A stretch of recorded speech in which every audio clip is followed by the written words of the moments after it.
Estamos agradecidos a Dios porque podemos abrir su palabra y encontrar toda la indicación que necesita la vida cristiana, el camino de cada creyente, especialmente en la familia, en el hogar, en el matrimonio, para que podamos seguir las indicaciones que Dios quiere darnos a cada uno de nosotros y de esa manera poder agradar la voluntad soberana de Dios sobre cada hogar. Y cada hogar es bendecido cuando recibe la persona de Cristo, cuando recibe la bendición de Dios. Cada hogar recibe todo aquello que tiene nuestro Padre Celestial para entregarnos, para darnos, y que verdaderamente Él sea el centro de cada hogar. En todas las áreas que nosotros podemos pensar del hogar, muchos han dicho que hay un área que es la primera que podríamos pensar, que todos debemos saber cuál es el rol que cumple el hombre, que cumple la mujer, creados a la imagen y semejanza de Dios, creados según la voluntad de Dios, para cumplir con todas aquellas metas que tiene el matrimonio, que tiene la familia, que tiene el hogar, que tiene el padre, que tiene la madre. La segunda gran enseñanza que tiene el hogar para darnos a conocer es que verdaderamente Dios quiere, Dios determina que en el hogar haya una gran comunicación. Si hay un defecto en esta hora, si hay un defecto en este momento, es que justamente hay una falta de comunicación, no solamente entre el padre o la madre, el esposo, la esposa, sino también entre los hijos, entre los nietos. La comunicación se ha destruido y hoy, cuando pensamos en que cada uno tiene un teléfono celular, cuando hoy pensamos que las comunicaciones tendrían que ser aquellos elementos que más desarrollados estén dentro de la familia, notamos que hay una gran falta de comunicación. La tercera gran enseñanza que tiene el matrimonio para darnos, la familia para darnos, el hogar para enseñarnos, es que justamente la disciplina en el hogar, la enseñanza en el hogar, la indicación en el hogar es algo muy importante que tiene la Biblia, la palabra de Dios. Hoy en día hay falta de disciplina, hay falta de valor moral, hay falta de límites. Hoy en día esta es una de las enseñanzas más importantes que la Biblia tiene, y si no conocemos cuáles son esas disciplinas, esas verdades, esas enseñanzas, es muy probable que cualquier ideología, como la ideología del género, el aborto, la agresión contra la familia, el feminismo extremo, sean temas que fácilmente puedan destruir a toda la familia. En cuarto lugar, en la familia, especialmente en el matrimonio, tenemos que conocer cuál es el tema de la sexualidad, cómo Dios ha permitido que cada persona cumpla un rol en su sexualidad. A través de toda la creación de Dios, Dios creó al hombre, a la mujer, con diferentes características, con diferentes hormonas, con diferentes cromosomas, para cumplir una función determinada que el hombre quiere cambiar, que el enemigo de nuestras almas quiere cambiar, y esto es lo muy importante que debemos conocer para no ser engañados. Pero hay un quinto punto, hay una quinta enseñanza, que es la que vamos a tomar en este pensamiento, que es la enseñanza acerca del dinero. Qué importante es este tema porque es un tema que ha confundido a las personas. Es un tema que ha trastornado la mente de muchos seres humanos. Qué importante y qué trascendental ha sido para la formación de la ética cristiana conocer correctamente lo que se llama la mayordomía del dinero. Qué importante ha sido para los hogares tener intereses equilibrados, no tener una ambición desmedida, no tener una ambición fuera de Dios, porque muchas personas se han equivocado, muchas personas han errado el camino a causa de la falta de la buena mayordomía del dinero. Cuando nos acercamos a este tema, nos acercamos a un tema muy amplio, a acercarnos a la administración del dinero. Y justamente uno de los administradores más grandes que tiene el dinero es el hogar. Justamente el administrador más importante tal vez que tenga el dinero en esta hora es la familia. Y cuando la familia fracasa y cuando la familia falla, muchas veces la causa de la falla es el comienzo, o el comienzo de esa falla ha sido la falta de una buena administración del dinero. ¿Qué significa mayordomía? ¿Qué significa administración? Bueno, la Biblia dice que los administradores, aquellos que administran, aquellos que rinden cuenta, aquellos que cuentan los bienes para tener claro qué es lo que hay y qué es lo que falta, dice que son justamente el hombre, la mujer, la familia, el matrimonio, el hogar. Y nosotros podemos ir al origen de la creación, podemos ir al origen de la Biblia, y vamos a ver que Dios creó al hombre, a la mujer. Cuando estaba el hombre solo, allí Dios pone la lupa y dice, no es bueno que el hombre esté solo. Dios había dicho, es bueno todo lo que se ha creado, es bueno en gran manera todo lo que se ha creado, pero dice, no es bueno que el hombre esté solo, por eso le voy a hacer ayuda idónea. Y entonces, la ayuda idónea es para que pueda administrar, pueda poner nombre a los animales, pueda administrar toda la creación de Dios. El hombre pasa a administrar lo que Dios le había dado junto a su esposa, junto a su mujer, que la Biblia constituye entonces esto, la primera familia que va a administrar todos estos bienes. Es decir, que un administrador tiene un rol. Y eso lo estamos viendo a través de todo este pensamiento de la familia, porque en la familia cada uno tiene un rol, cada uno tiene una función, cada uno tiene una presencia por la cual Dios lo ha puesto allí. El hombre es la cabeza, es el gran administrador del hogar. Dice, el que no sabe administrar su casa, no podrá administrar la casa de Dios. La Biblia enseña que el administrador, el hombre es la cabeza y es el administrador del hogar, y también advierte que la mujer es la ayuda idónea para que esa administración sea correcta. Ahora se requiere de los administradores que sean fieles. Cada creyente, cada familia, cada persona necesita una administración fiel.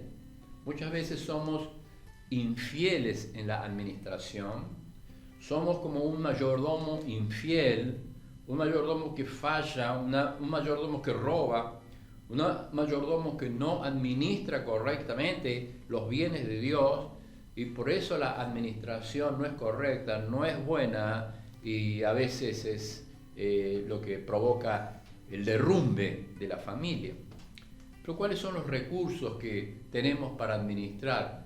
Qué maravilloso que Dios haya dado a la familia tantos recursos, que la Biblia habla acerca de que nunca va a faltar el recurso para el Hijo de Dios, que toda buena dádiva y todo don perfecto desciende de lo alto, del Padre de las luces, donde no hay mudanza ni sombra de variación. Son los recursos que que la familia tiene para administrar. Dios creó al hombre, a la mujer, a su imagen y a su semejanza, para que pudiese administrar, para que pudiese sojuzgar, para que pudiese fructificar sobre la tierra, fundamentalmente sobre este pensamiento. Dios le provee todo lo que el hombre necesita. Ahora, hay algunos dichos que a veces creemos son verdad. Hay algunas formas de pensar que creemos a veces que esas cosas sí son verdad. Por ejemplo, uno de los dichos populares que hay dice: la pobreza es sinónimo de espiritualidad. La pobreza es sinónimo de espiritualidad. Nada más lejos que de la realidad de esto. Porque no significa que uno tenga dinero o que no tenga dinero va a ser más espiritual, va a ser más creyente, va a ser más salvo que otro, porque no maneje o maneje bien el dinero que Dios le ha dado.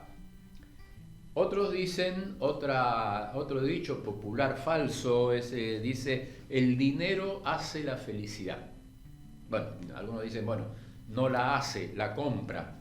Pero esto no es verdad, porque el dinero no hace la felicidad. Ustedes conocen cuántos casos de personas llenas de dinero, cuántas familias, cuántos matrimonios, cuántas parejas llenas de dinero no pudieron manejar la administración, y justamente la administración ha sido lo que ha destruido, la mala administración ha sido lo que ha destruido la felicidad en el hogar. En tercer lugar, hay veces que dice la gente: las riquezas son pecados. Es decir, ser rico es un pecado. Bueno, si es un pecado, no lo dice la Biblia. Las riquezas no hablan en la Biblia de que son un pecado. Sí, las riquezas, la Biblia enseña, o el Señor Jesucristo enseñó, que iban a ser un material.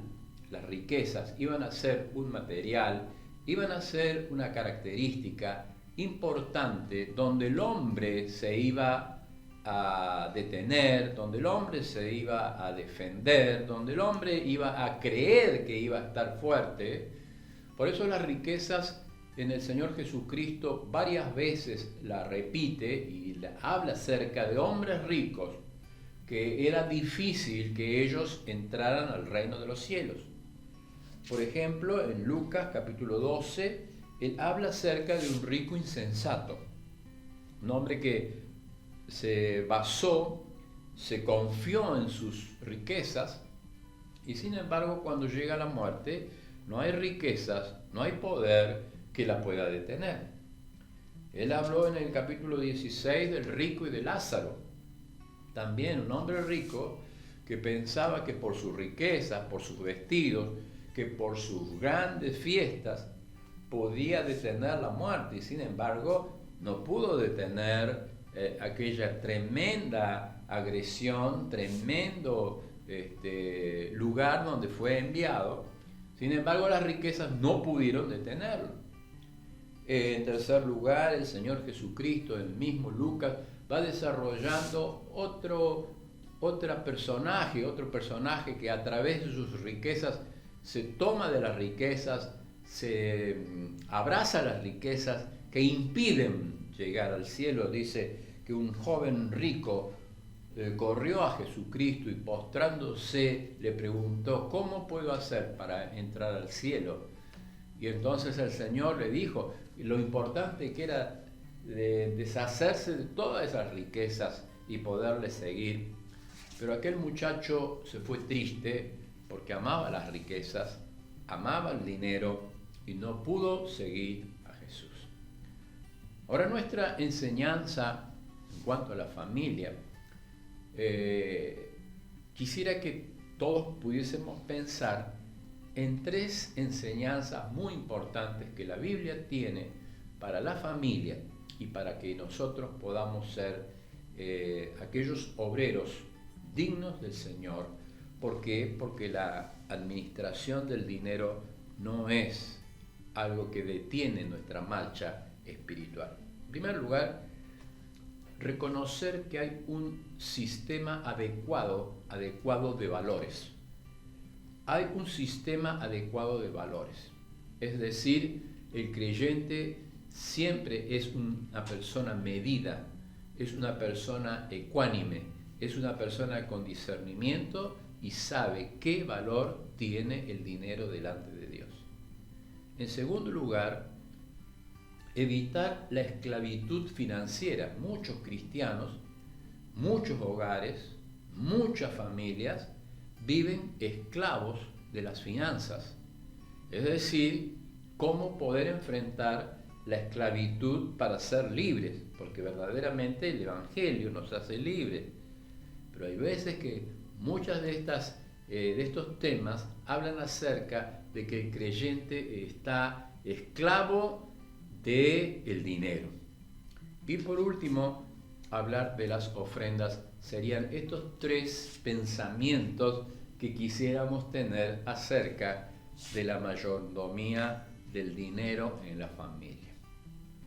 Comenzamos con el sistema adecuado de valores, es decir, ¿qué valor le doy yo al dinero?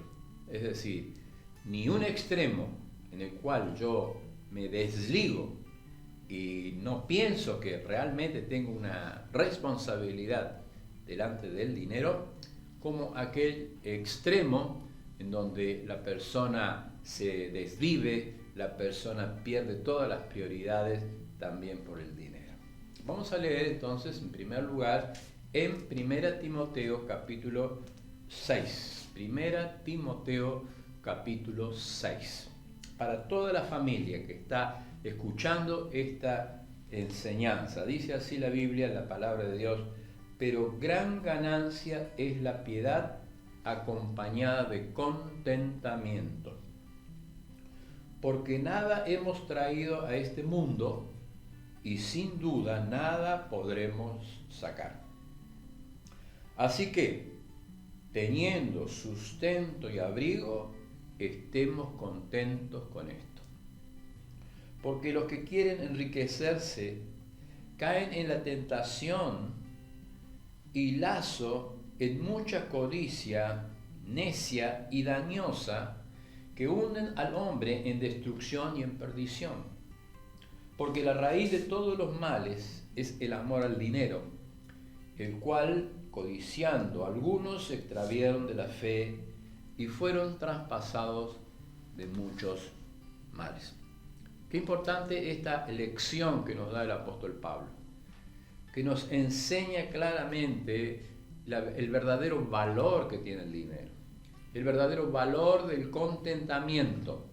Es decir, Dios nos dice, miren, ustedes pueden estar contentos teniendo abrigo y teniendo sustento y abrigo. Con eso podemos estar contentos. ¿Cuál es Dios proveerá siempre, provee a sus hijos? ¿Y cuál es la medida del contentamiento de Dios? ¿Cuál es la medida del contentamiento de Dios? Que tengamos sustento y abrigo, con eso estemos felices. ¿Por qué? Porque Dios siempre va a proveer. La gran ganancia de la piedad es acompañada de contentamiento. Así que Dios nos va a proveer siempre. Pero hay una medida en ese contentamiento. Y los hogares a veces no nos contentamos porque uno siempre quiere más, siempre quiere tener algo más. Y eso a veces deprime, a veces nos quita las ganas de seguir, a veces nos quita el gozo de la vida espiritual. Pero acá dice, Dios, no estén tristes, sino que con sustento y abrigo estén contentos y estén gozosos, porque Dios nunca va a dejar de proveer a su casa.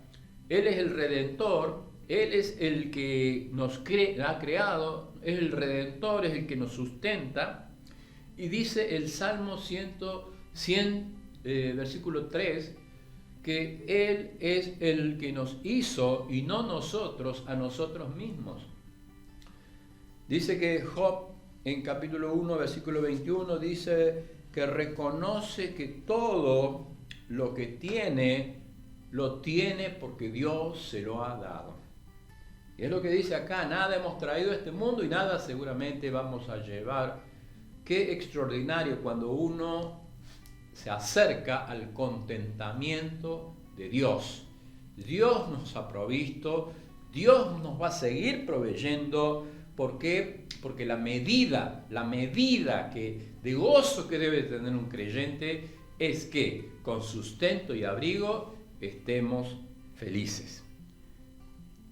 Pero finalmente habla acerca de una gran verdad, descorre un gran velo el apóstol Pablo para decirnos, porque la raíz de todos los males, porque hay una raíz, hay un comienzo. Ha habido divorcios, separaciones, agresiones familiares, violencia familiar, destrucción de la familia, destrucción del hogar. ¿Sabe por qué? Porque la raíz de todos los males es el amor al dinero.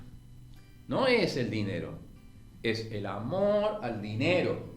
Y con ese primer concepto que Dios nos da acá, con ese concepto tremendo, muchos se extraviaron de la fe y muchos han sido traspasados de muchos males. De manera que Dios, para que podamos tener un sistema de valores justo y adecuado, nos dice que Él es el que nos provee, que nunca nos va a faltar y que estemos contentos con lo que tenemos, con el sustento y el abrigo, y que nunca olvidemos que el amor al dinero es la raíz de todos los males.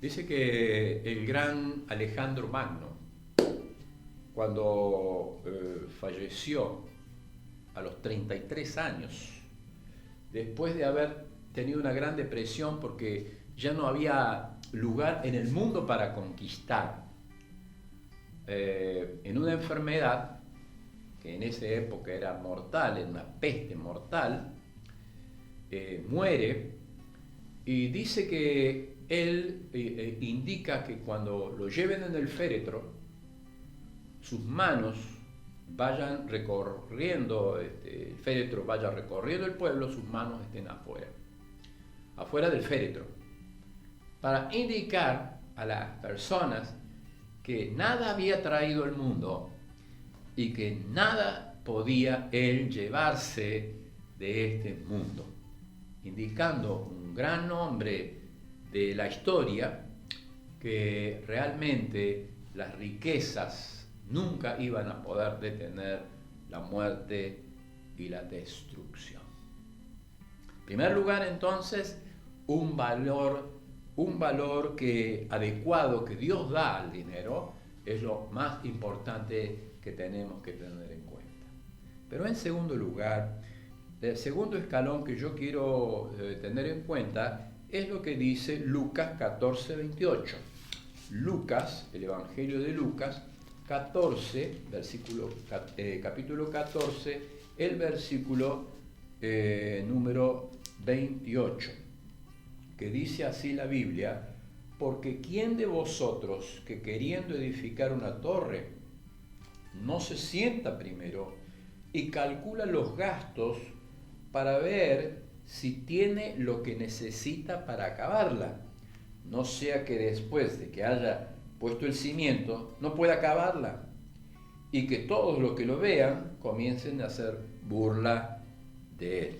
Es decir, es verdad que para una libertad financiera necesitamos sentarnos antes y hacer los cálculos de la torre que queremos edificar. Hay muchos cristianos, hay muchos creyentes que viven bajo una esclavitud financiera.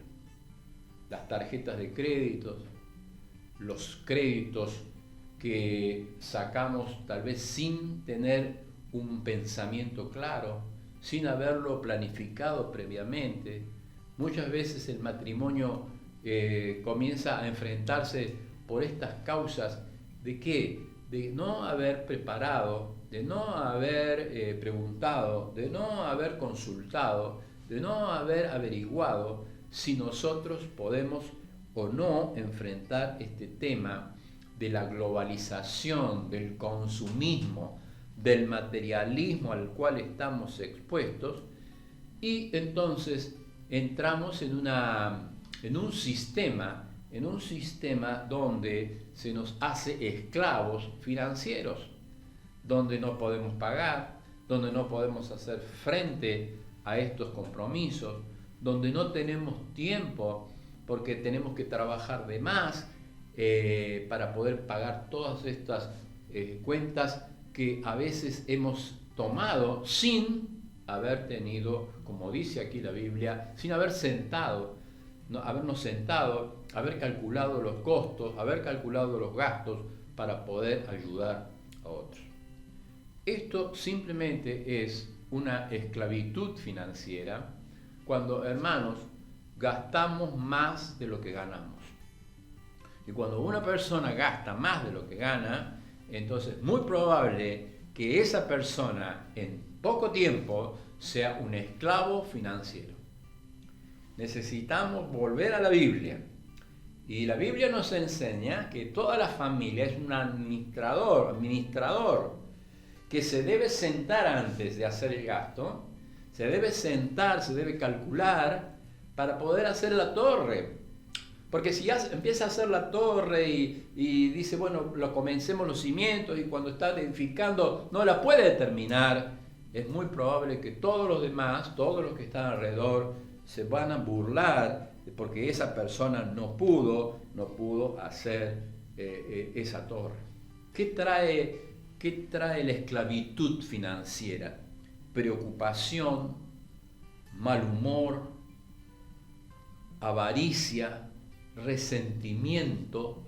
Son temas que van estando en el corazón del hogar. Y el hogar comienza a resentirse con todo el resto. ¿Por qué? Porque de allí comienza a sentir que una persona está esclava, una familia está esclavo de un proceso que necesita tiempo para ser eliminado. Entonces nosotros tenemos que cambiar para ser libres, cambiar para que Dios guíe nuestras vidas, y entonces nosotros rendirnos completamente al Señor y poder decir qué es lo que estamos administrando mal, qué es lo que tenemos, que estamos gastando de más, y qué es lo que necesitamos volver a orientar en la familia para que esa familia pueda ser verdaderamente libre. Entonces, primero hablamos acerca de un adecuado valor del dinero. Adecuado valor del dinero. En segundo lugar, hablamos acerca de una libertad financiera en el hogar.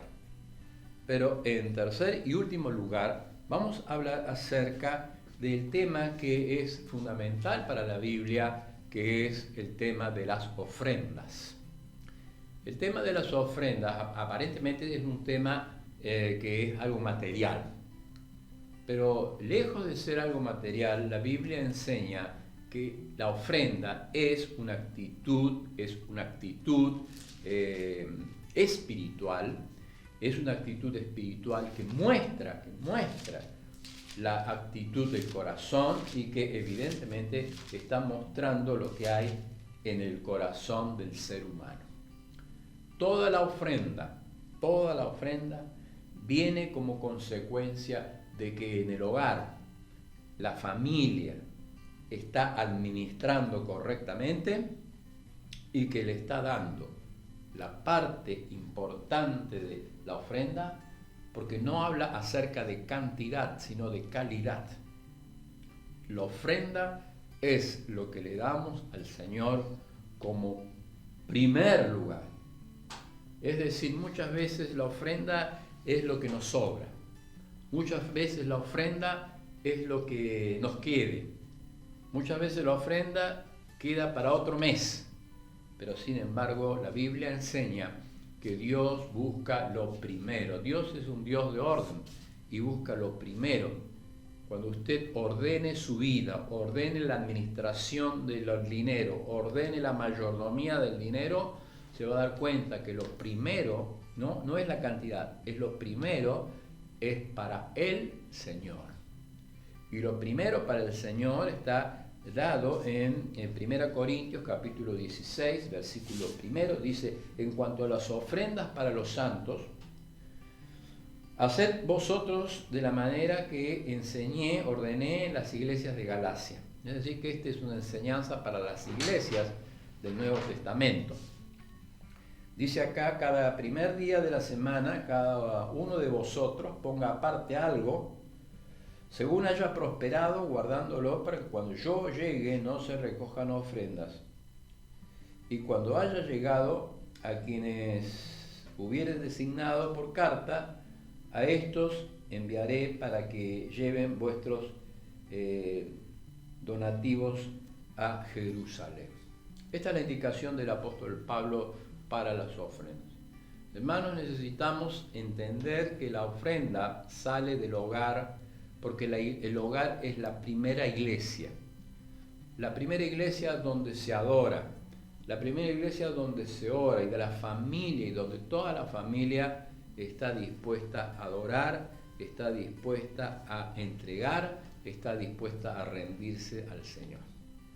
Fíjese que dice que la ofrenda, cada uno de vosotros, es decir, el matrimonio como uno, la familia, cada uno, es personal. La ofrenda es, en primer lugar, personal. Es decir, si afecta a la familia, va a afectar en primer lugar al matrimonio. El matrimonio es el primer ofrendante. El matrimonio es el responsable de la administración para enseñar a los hijos a ofrendar, para enseñar a los nietos a ofrendar. Este es el primer paso de la enseñanza de la ofrenda. En segundo lugar, habla acerca de que la ofrenda es cada primer día de la semana, es decir, es periódica. No es una vez al año, no es una vez cada 2 años, no es una vez cuando yo me acuerdo, sino que periódicamente hay un periodo donde recibimos dinero y ese dinero tenemos que saberlo administrar. Dice que proporcionalmente, no es que uno tiene que darle todo, sino que proporcionalmente a lo que uno va avanzando, proporcionalmente a lo que uno va progresando. Entonces la ofrenda es periódica, porque tiene un periodo, es personal, porque de cada persona comienza en el matrimonio y sigue a los hijos y sigue a los nietos. Es proporcional porque se administra y se separa parte de lo que uno necesita administrar. Y en cuarto lugar, es progresiva porque avanza según lo que uno tenga por ganado. Y qué importante es esto, que el hogar sepa que la ofrenda es una parte muy importante de la adoración personal, de la adoración que cada persona tiene, de la adoración que cada persona le lleva al Señor. Y por eso es que la ofrenda es algo material que marca la vida espiritual. Para terminar, nos gozamos con lo que el Señor Jesucristo enseñó en la ofrenda de la viuda. Capítulo 21 de San Lucas: levantando los ojos, vio a los ricos que echaban sus ofrendas en el arca de la ofrenda. Y vio también a una viuda muy pobre que echaba allí 2 blancas. Y dijo: en verdad os digo que esta viuda pobre echó más que todos, porque todos aquellos echaron a la ofrenda de Dios lo que les sobra, mas esta pobre echó todo el sustento que tenía. Por eso no hablamos de cantidad, sino hablamos de calidad de la ofrenda. Cuando hablamos de esta mujer, en primer lugar habla esta parábola, esta enseñanza de la sencillez de la ofrenda. ¿Por qué? Porque todos debemos ofrendar. Y si había alguien más pobre, más indefenso en esa sociedad donde no había jubilaciones, ni había protecciones, ni había planes. Los viudos, la viuda y las personas huérfanas eran las personas más humildes de la sociedad. La ofrenda sencilla de una viuda, una persona que no tenía nada en medio de la sociedad.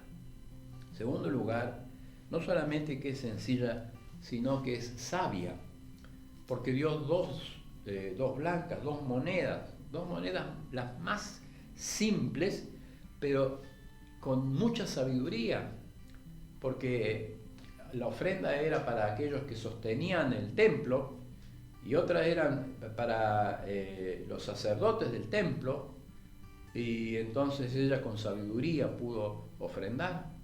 Pero en tercer lugar lo hizo con sacrificio, porque la ofrenda necesita sacrificio del corazón. Ella dio todo lo que tenía, los otros dieron tal vez mucho dinero, pero de lo que les sobraba. Pero qué importante es darle a Dios de nuestro corazón, todo nuestro corazón, para que Él pueda administrar este bien tan supremo, no solamente material, porque lo material es figura de lo espiritual. ¿Cómo está nuestro corazón? ¿Cómo están nuestras ofrendas? ¿Cómo está la administración de esta mayordomía del dinero? ¿Cómo estamos administrando el dinero para Dios? Y en esta hora Dios nos habla acerca de poner un valor que Dios valora. Con sustento y abrigo estemos contentos. Dios nos habla acerca de una libertad, la libertad financiera. No gaste más de lo que gana. Y en tercer lugar nos habla de las ofrendas. ¿Cómo estamos administrando las ofrendas que entran? Porque no robemos lo que es de Dios, ni tengamos por poco lo que es de Dios, porque Dios ama al que da con alegría. Y dice la Biblia más, ya conocen ustedes la gracia del Señor Jesucristo, que por amor a nosotros, siendo rico, se hizo pobre, para que en su pobreza todos nosotros seamos enriquecidos. Que el Señor nos bendiga, que podamos verdaderamente ser mayordomos del dinero para la gloria y la honra de Dios. Y esa mayordomía comienza en el matrimonio, en el hogar, en los hijos, en los nietos. Que Dios nos bendiga.